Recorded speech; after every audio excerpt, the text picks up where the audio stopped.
Szia, Ádi. Szia, Ádi. Lola. Megjöttünk a Pokótérre.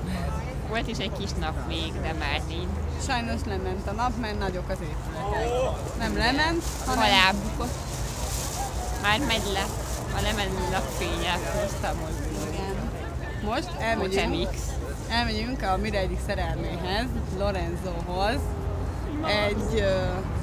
Nem is kávét fogunk inni, hanem egy decibol. Egy decibolt, amiben valószínűleg egy liter lesz csak mint ongó. Igen, és aztán elszabadul a pokol, meg a szekér. A pokol szekere! Az Tűzszekerek! És aztán csapatjuk! Csapassad, Mira! Így kell neki mondani! A lovak közé csapunk! Ide-oda csapkodunk,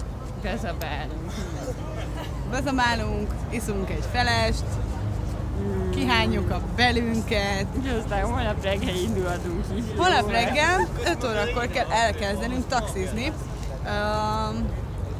Halálfaszáról, szintén a Halálfaszára. A reptérről, a Csecséktől a reptérre. A Csecsiék, náluk lakunk. Csöcsi. Csöcsi. Csecsinek nagy a csecse egyébként, de kurva jó arc. És neki van a 2 kislánya, akikkel játszanunk kell ma még. Igen.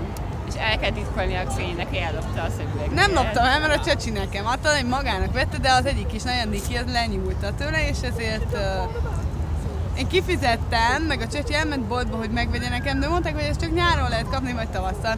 És ezért mondta, hogy majd vesz neki, amint lesz, de most így járt a Nikó. Nikó így járt, és ezért, hogyha hazérünk, azonnal le kell vennem a szemüveget, és el kell dugnom a táskám, hogy eszébe se is sem megkeresni. Egyébként 9 éves, nagyon okos, úgyhogy nagyon nagy esély rá. Nagyon nagy esély kitűnni. Igen, hogy észreveszi, hogy valami hibázik a készletből. Igen. Életemnek. Hát, szóval most akkor megyünk alkoholistáskodni. Ja, és már úgy megyünk haza, hogy akkor is részek leszünk. Persze. Na jól van. Akkor sziasztok! Sziasztok!